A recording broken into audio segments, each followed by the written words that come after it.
Visos reģionos ir katastrofāls kardiologa trūkums. Latvijā tā mirstība no sirds asinsvadu slimībām pirmajā vietā, bet kardiologi vispār reģionos tikpat kā nav pieejami. Ja?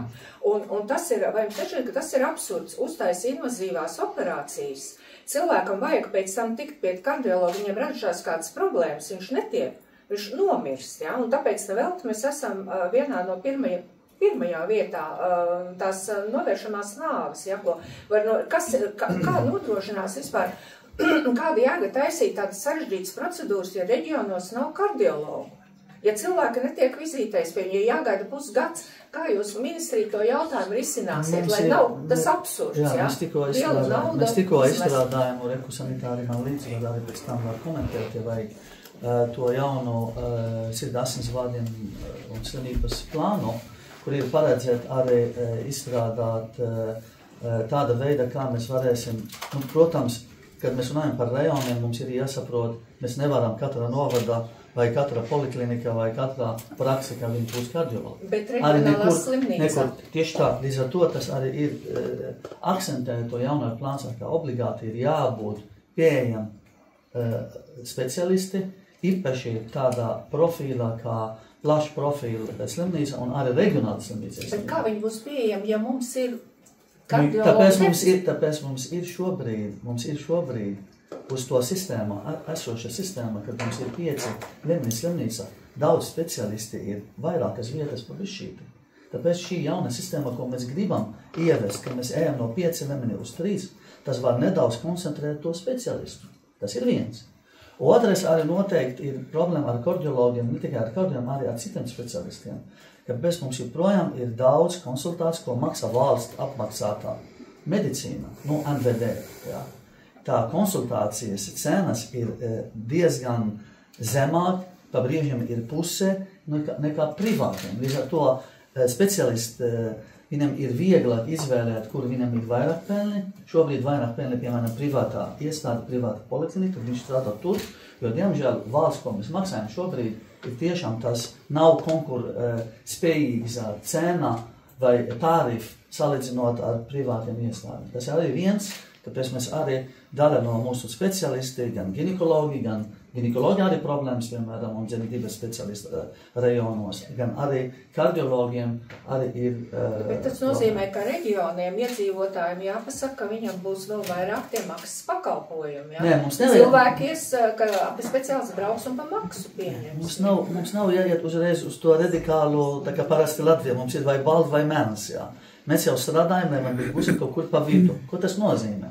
Nozīmē, ja mēs šī plāns, kur mēs gribējam tuvāku laiku pieņemt arī, koncentrēsim to speciālisti, kur šobrīd pa bišķīti strādā mazas slimnīcas vai mazi rajoni, viņi nestrādā to pilnvērtīgu laiku, tad mēs varēsim pateikt, ka, piemēram, Daugavpils, ja tur ir invazīvi, tad ir jābūt kardiologu, kurš, piemēram, turpina palīdzēt pacientiem. Tāpat arī, nevienmēr arī kardiologs pats arī jāturpina ārstēt, tāpēc arī ir ģimenes ārsts, kurš arī sako līdzi, kas rekomendācija no kardiologām, un nav pie katra reize ir jāiet uzreiz pie kardiologa, vai pie gastroenterologa, vai pie vienalgā. Ir arī internisti, terapeiti, kur arī varētu arī kardiologijas slimības pēc invazīva ārstēšana arī sakot. Varētu, bet viņi jau nedara to. Ģimenes ārsti varētu. Tāpēc mēs mēģinājām mainīt, jau 2 gadi strādājam, mums ir jaunu ziņojumu, kas ir pieņemti par ģimenes ārstiem. Mēs arī runājam ar kolēģiem, dažādas asociācijas, lai mēs mainām to kritēriju, mēs mainām to veidu. Pakāpeniski uzlabojas, bet ne tāda veida, ka katra Latvijas izvērtu var jūs, diemžēl. Jūs jautājums par speciālistiem, es vēl savu pēdējo, ja, un tad reģionu žurnālisti uzdodiet, jo tas ļoti svarīgi, tāpēc, ka pieejamība pie speciālistiem ir katastrofāli, ja. Jautājums arī par terapeitiem. Jā. Mēs zinām, ka tas ir priecīgs notikums, ka cilvēki dzīvo ilgāk, tie, kur sasnieguši 80 gadu vecumu, un arvien palielinās tas skaitlis, man ir kaut kur pierakstīts, bet viņš diezgan strauji pieaug. Ja? Un ministrieri uzskata, ka vajag internetu terapeitus reģionos vairāk. Jā. Bet šajā sakarā maz kas vispār tiek darīts, lai tie speciālisti būtu. Baus, kā jau stāstīja, ka arī Vajag palielinās, gultas. bet vairāk gultas vajag, bet vajag arī speciālistus. Nu, un kā jūs domājat, kā tad šos cilvēkus, kā viņus ārstēs, ja tas sasniedzot attiecīgu vecumu, ja viņi nokļūst slimnīcā arvien vairāk, un arvien vairāk vajag speciālistus, un arvien vairāk vajag gultas. Kāds tas redzējums? Runājot par internisti, arī ir, man liekas, ka bija 660 certificētu terapētu Latvijā, un terapēti ir tādā profesija. Un kas notika šobrīd, piemēram, runājot par atalgojumu, jo mēs vakar, es atceros, mums arī bija diskusija Kuldīgā, un, piemēram, viņam ir pietikuši terapeiti, pietikuši speciālisti, bet ir vietas vai ir slimnīcas, kur tā terapeits nestrādā. Jo terapeita atalgojumi ir tieši saistīti ar to vidēju atalgojumu, ko maksā, piemēram, valsti. Ja terapeiti netaisa, piemēram, klāt ultrasonogrāfijā vai netaisa kaut kādas procedūras vai manipulācija, par to viņam maksā klāt atalgojumu. Viņam atalgojumi nav lielas. Līdz ar to ar terapeits ir izaicinājums, ar kimoterapeiti ir izaicinājumi.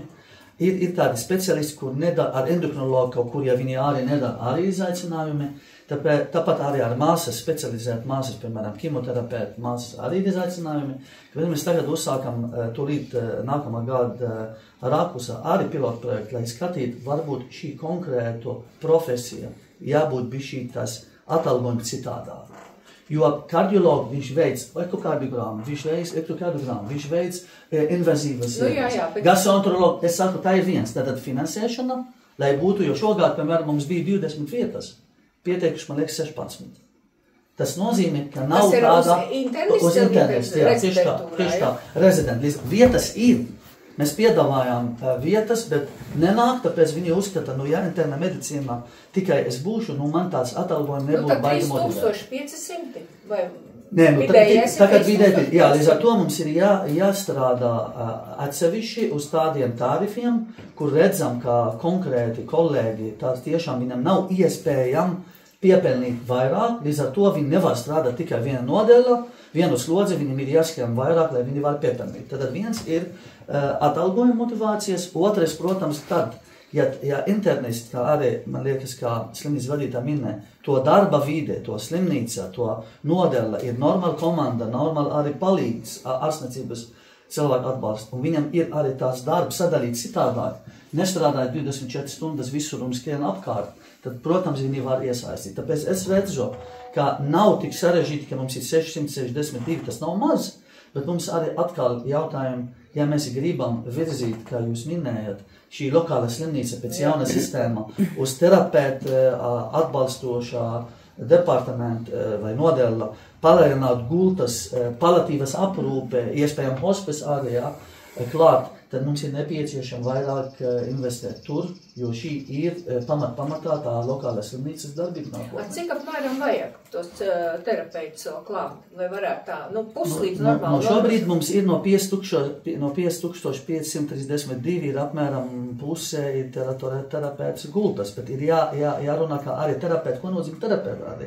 Piemēram, es kā gastroenteroloģijā spēju interna medicīnā, es varu arī strādāt interna medicīnas nodeļā. Un arī pastrādāt vairāk ar gastroenterologiem. Tāpat arī kardiologi, tāpat arī nefrologi. Pēc būtības visi speciālisti Latvijā, viņi beiguši interna medicīnu 3 gadi.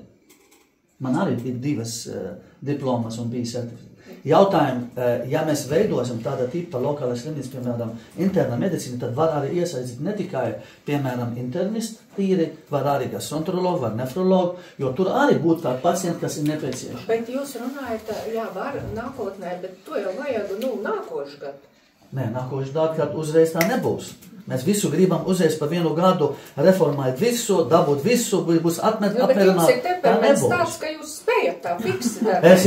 Es runāju, ka fiksi, bet man, ja būtu es tikai, tad būtu jau daudz lietas fiksi. Tā jums partija tāda, ka... Jā. Ne tikai partija, tā ir finansēšanas jautājumi, tā arī ir likumdošana, tā arī ir runāt ar pašvaldības, jo jūs zināt, ka lielas mazas slimnīcas īpašnieki ir pašvaldības. Jādabūt arī tādi vadītāji, kā Margarita visur, kur arī saprātni ir, tāpēc tas nav tik vienkārši realizēt. Mēs esam visu vasaru runājām individuāli ar slimnīcu, kas būs pārmainām.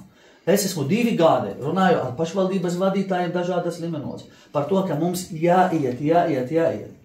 Patreiz es neredzu tāda pretenzija liela, bet joprojām ir jāpaskaidro gan pašvaldībā, gan jāskatās to kapacitāti, kas mums ir šajā rajonā, no cilvēka resursu, un arī iedzīvotājiem.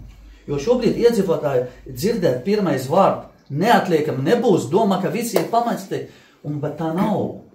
Būs cita kapacitāte, kā minēja šodien, piemēram, Bauskas slimnīcā, ka viņi redz, ka, piemēram, ķirurgu vai traumatologu, viņš tik galā 61%, piemēram, vai 59%.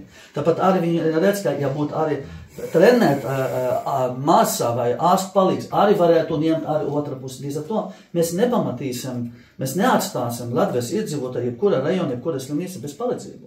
To nedrīkst. Tāpēc, jebkura sistēma uzlabojuma ir nepieciešama 4 līdz 5 gadiem. Tā ne tikai unikāla Latvija. Somijā aizgāja 5 gadi. Vācija 10 gadi vēl nav pabeigta. Igaunija arī uzsāk ātrāk nekā mums. Lietuva uzsāk. Neko nevar pabeigt.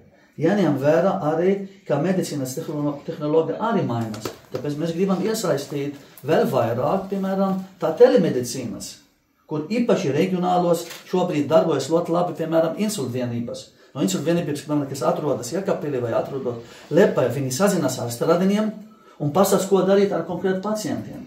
Un tā arī vajadzētu to lokālai slimnīca, pēc tam būs arī iespēja sazināties ar augstākā līmeņa slimnīcas speciālistu, lai palīdzētu konkrētu pacientu uz vietas uzreiz. Un mums arī jāuztīc, piemēram, rezidentiem un arī medicīnas studentiem, ko no 6. kursa tagad mēs atļaujam, ka viņi varētu sākt strādāt zem uzraudzībā.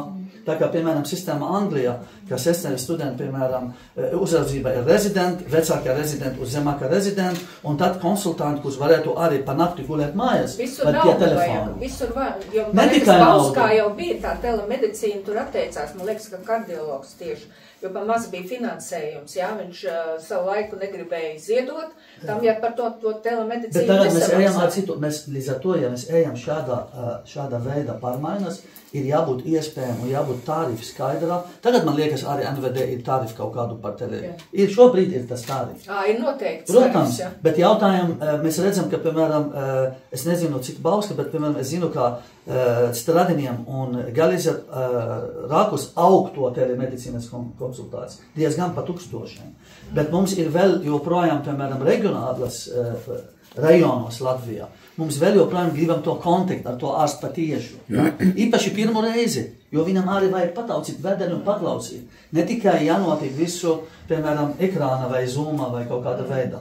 Primāri jābūt tā, ka pilsēta nevar palikt bez ātrās palīdzības nevienu minūti. Cilvēki ar infarktiem, ar insultiem slimoja, un ka tupumā nav neviena ātrā palīdzība. Tas par to slimnīcu, jā, tas ir papildu variants, bet nav norganizēts līdz galam, jā.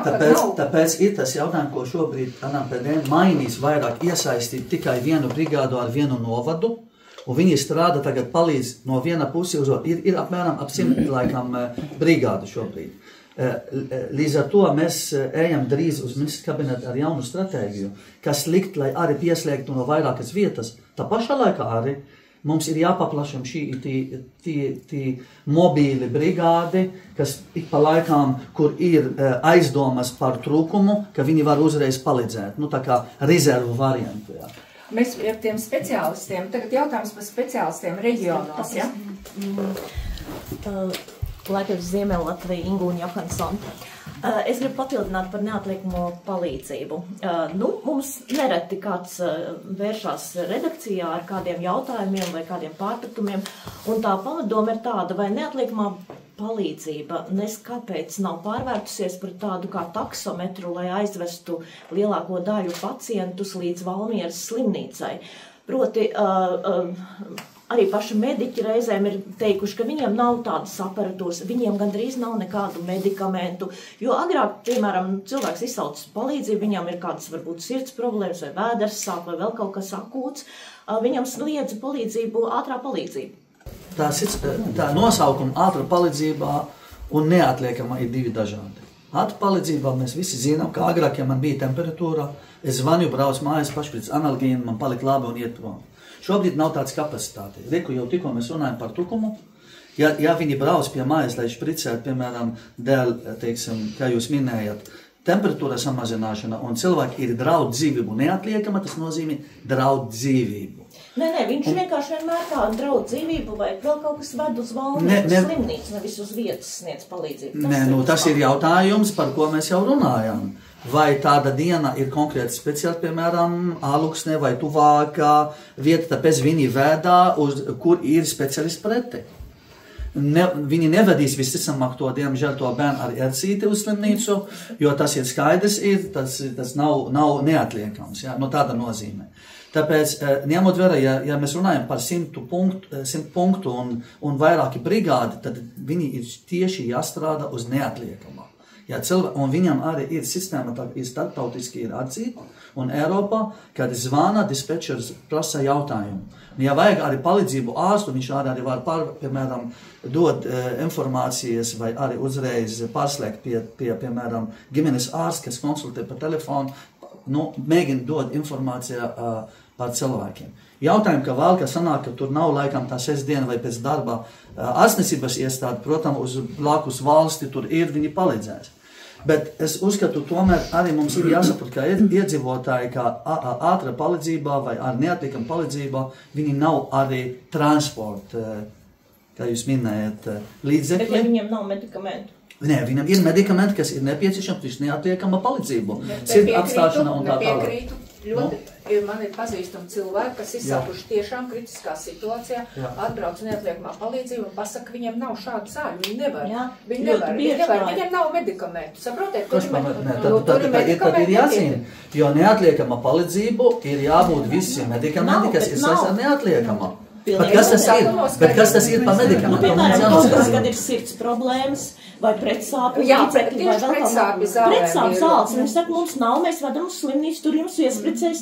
Tā ir, es jums arī to saku, bija par pretsāpju zālēm. To ir jāskatās sākumā. Es esmu pārsteigts par to, tāpēc viņi īpaši, ja sirds piedod infarktu, tad viņam ir tik daudz dažādi medikamenti arī pret sāpēm, lai noņem to infarktu no akūto fonu. Man liekas, ka ne infarkts gluži, bet kaut ja cilvēki ir mugurkaulu sāpes, tad cits jautājums, diez vai, ka viņi būtu zāles, lai to mugurkaulu. To jāzina, kas tas ir par zālēm. Bet nedrīkst tā būt, jā? Protams. Pārstāvu laikrakstu Dzirksteli, Gulbensnoda, Ginta Alberte. Mums, jūs jau noteikti ziniet, mums ir ļoti interesanta situācija. Mums ir Valva un Gulbenes slimnīcu apvienība. Viena slimnīca. Jā, un Gulbenē tās neatliekamās palīdzības jau es pat nevaru pateikt, cik gadus, bet mums darbojas steidzamās palīdzības punkts, ja, kā es saprotu, tad Valkā viņš nedarbojās, ja. Un nav problēma, lai sniegtu tādu, piemēram, ēci noņemtu vai kaut kādas tādas lietas, to visu cilvēki dara, un tas tiešām lieliski palīdz. Jā. Protams, tā problēma sākas, ja tur kāds atnāk ar to lausto kāju, jo nav ne rengena, un protams, nav arī ķirurga arī, ne, un traumatologa, netik, jā. Un tad, protams, ir tā situācija, kad ir jābrauc, vai tu brauc uz Alūksni, paldies Dievam, tur ir brīnišķīgs traumatologs, un vai ir jābrauc uz Madonu, kur ir diezgan daudz tieši tādu traumatologu, jā. Bet tādā ziņā es nevaru teikt, ka tas steidzamībās palīdzības punkts būtu pilnīgi liekas, viņš tiešām arī palīdz ļoti cilvēkiem. Jā. Bet mans jautājums bija, kā tad jūs noteikti saņēmāt tagad iedzīvotāju parakstus, jā, kas parakstījās tieši par aizstāvot šo apvienību, tur bija gan Balvu novada paraksts, gan arī mūsu. Kā jūs saredzat, kāds tad liktenis gaida vispār šo apvienību, kādā veidā viņi darbos? Es pareizi saprotu ar tām dienām, kā jūs tikko teicāt. Tas ir viens piemērs, ko mēs varēsim mēģināt to. Vispirms par apvienībā mēs jau valsts, mēs nevaram ietikt, tā ir privāto, saprotu. Jā. Pilnīgi mums nav nekāda sakara ar pārvaldība modeli. Mums ir svarīgi runājot par pakalpojumu. Mums ir ļoti būtiski, kā Balvi, kā es minēju, un Kraslava, un tā ir jābūt īpaši status, tāpēc mēs nākamā gada otrā pusi ieviesim to pilotu projektu. Līdz ar to mēs mēģinām arī saprast to attālumu, līdz ar to nedrīkst būt vairāk nekā stundu. Ja? Līdz ar to šajā gadījumā es saprotu arī runājot ar NMPD arī vadību, un man liekas arī Sanita, ka Balvu iespējami arī, ka varētu palikt to neatliekama. ņemot vērā to atomu no Aluksnē un Kraslavā un tā tālāk. Līdz ar Kraslavā un Lūzā mums ir jāuztais to hibrīdu sistēmu. Steidzamu un nodēlē, ja? Jāskatās. Bet tāpēc mēs vēl neesam līdz galam nolēmusi. Tāpēc es vienmēr saku iedzīvotāji, lai nomierināties, neviens necenšas neko ņemt no turieni. Vai atstāt iedzīvotāji bez nekā.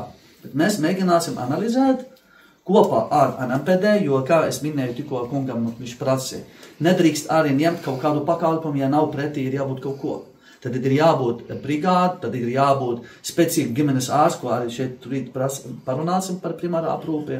Līdz ar to tas ir viss saistīt kopā. Tāpēc, kad Mara kundze prasīja, ka nākamā gada, es saku, nevar visu nākamā gada, jo tā lietas ir saistīt kopās, un arī vajag finansēšanā klāt. Ja mēs taupām kaut kur šeit nedaudz, to jāinvestē tā paša vietā. Nav tā, ka mēs tagad gribam taupīt, lai dot kaut kur citur, jo arī Margarita minēja ļoti labi. Ja nav veselība, nav aizsardzība.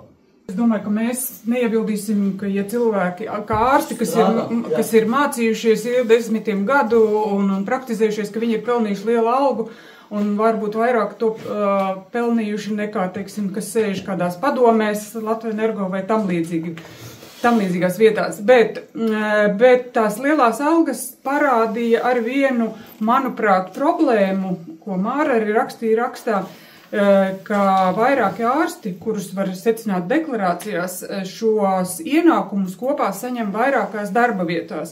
Dažam tur ir 6 darba vietas, 2 valsts iestādēs, vēl viņš tur kaut kur pašvaldības iestādē, tad viņš universitātē, daži vēl tur ne tikai privātā medicīnas iestādēs sniedz medicīnas pakalpojumus, bet redzams, ka arī viņš saņem algu privātā iestādē, kas nodarbojas ar medicīnas iekārtu tirzniecību. Jautājums ir tāds, vai tas ir, tā teikt, vai tur vispār veselības ministrijai rokas līdz tam sniedzas, ka vai tas ir pieļaujams. Un otrs jautājums ir, ja tie ārsti, kas ļoti labi, viņi, teiksim, savāc tos ienākumus pa dažādām vietām, bet cik tas viņa sniegtais pakalpojums ir kvalitatīvs, ja viņš spēj, tātad dienā ir 24 stundas, nedēļā ir 7 dienas, vai viņš brauc katru dienu, viņš braukā uz pašvaldības slimnīcām šurpu turpu, un cik tas pakalpojums var būt kvalitatīvs. Jā, tātad visticamāk, un mēs visi jau piekrītam kopā, ka neviena ārsts nestrādā 24/7 un negul un neatpūšas un sestdienas svētdien. Tad mēs redzējām, ka mums bija daži gadījumi ap 450 stundas, kur atklāja valsts kontroli. Un arī mēs, īstenībā to pašu dati, mēs atklājām to hospitalizācijas plānu pilotu laikā. Kur ir strādāt vairākas vietas paralēli un vienkārši uz papīriem, lai vienkārši būs pakalpojumi. Labi, tas ir jautājumi, kur mēs izpētījām un NVD ieturēs naudu un darīs savu darbu. Par šiem cilvēkiem ir jāņem vērā. Es šeit negribu aizstāvēt, es parunāšu mana pieredze. Ir ārsti, es, piemēram, arī strādāju agrāk, kad es biju. Tad es strādāju savā praksē, es strādāju 2 pašvaldības, Jēkabpilī pa sestdienu un arī 2 reiz, piemēram, šito te Jelgavā. Es vēl lasu lekcijas, piemēram, ārstiem, kur par lekciju ir pilnīgi individuāla nauda un nav mazā summa maksa par lekcijas. Es arī paņēmu rezidentiem, un es neesmu profesori, un es neesmu tāds zinātnieks ar tik daudz zinātnē.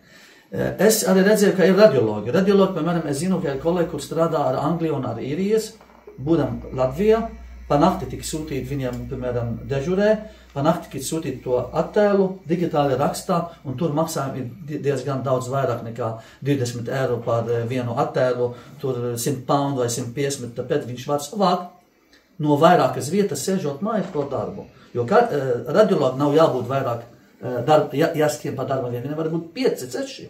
Jo viņš sēž pie datora, saņem e-pastiem vai sistēmā un iet un raksta. Tāpēc jābūt uzmanīgi. Ir dala, tā kā profesori vai tam, kuri varbūt vada kādu akademisko darbu, piedalās daudz pētījumu, kur par pacientiem maksā 1000, īpaši, ja ir milzīgu centru, kur viņi strādā, piemēram, universitāte klinikā. Māca studenti, pasniegt varbūt konsultācijā ar dārgāku cenu, es nezinu. Mēs tikai redzam, kā jūs teicat, to pēdējo. Līdz ar to ministrijā, es saprotu, ka valsts sekretāri paprasīja no universitātes klinika vairāk informācijas dati par šiem cilvēkiem. no viena puse, jā, mēs paprasījām, no viena puse arī jābūt arī priecīgi, ka arī cilvēki maksā nodokli, tomēr visi ir deklarēti, nav tā, kā mēs nezinām, kas notika aploksni vai tam, jā, tas ir arī pozitīvi. Tāpēc nevajag ņemt visi, kā nav kvalitatīvi, jo dažādi. Mēs zinām, ka zobu ārstniecība ir ļoti dārgi. Operācija ļoti dārga, mikroķirurģija, pa 1000, īpaši, ja viņš strādā privātu, par maksu. Un lieli no šī cilvēka, ko jūs ārsti, ko jūs redzējat, viņi strādā arī par katru procedūru. Ja procedūra, piemēram, vai operācija, piemēram, maksā 1000, viņam ir 5%, tāpēc viņš ir ļoti profesionāli, tad tā ir 1-2 operācija dienā, tā ir 1000, ļoti vienkārši. Un tā tālāk, un tā, piemērs. Visi pasauli ir tādā kā tas ir pareizi latviešu, krējums vai kas tāds, tādi, jā, cilvēki, elīti, profesionāli cilvēki medicīnā, kur atalgojumi vēl daudz lielāk nekā Latvijā. Tāpēc viņi pietiks būtu viena lekcijā un daži 1000 par to, 20 minūtes. Ja? Tāpēc to mēs nevarēsim visu sakot precīzi, bet mēs prasījām. Labi, jūs papracījāt, bet medicīnas oligarhi, lielie profesori, jūs tagad redzēsiet, ka viņi strādā 5 vietās. Ko jūs darīsiet? Bet ja viņi strādā, kā es minēju, tāds lietas, privātajās valsts. Bet ja viņi, es saku, ja viņi var, ja nopelnīt, visi ir likumīga veidā, un viņi sadalā. Bet fiziski nav iespējams. Bet es jums tikko minēju, pētījumi nevajag tik fiziski, pētījumi, piemēram, ja tev ir 10 pacienti un tev ir 3 studenti strādā, tev vajag pusstundu dienā, lai sako līdzi, ja citi strādā vietā. Piemēram, lekcija, ja tu lasit lekciju vienam milzīgi starptautisku kongresu un tev daži 1000, tas ir nav. Bet labi, jūs tagad lūdzāt, jā, lai iedot to sarakstu, bet ko jūs tur analizēsiet tajā sarakstā? Mēs gribam analizēt, ka to, ko apmaksā no valsts, no valsts slimnīcas, vai viņi apmaksā kāda veidā, par procedūrā, par operāciju, par slodzi, cik stundā, tāda veidā, lai no valsts puses es nevaru kontrolēt privātiem un farmācijas un kongresiem un pētījumiem, mums to mēs nevaram redzēt, un mums arī tiesības nav iet tik tālu. Jā, liels paldies, ka jūs mūs neiedevāt kurvīt un atbraucāt. Un tas, ka jūs atvērsiet tagad nākamo fronti, kur būs daudzi cīņas lauki, ja, ar jūsu raksturu un temperamentu, šķiet, ka daļa izdosies, ja jūs pēc Saeimas vēlēšanām būsiet pie varas, kaut gan jāšaubās. Dievs zina, Marakumzi, neviens nezina. Bet veselības ministrs nav ievērojamais portfels, ar viņu nesājas un visiem piedāvā. Tā kā jūs varēsiet... Jo veselības ministrs sabojā ministram veselību. Jūs varēsiet viņu ņemt un turpināt, jā?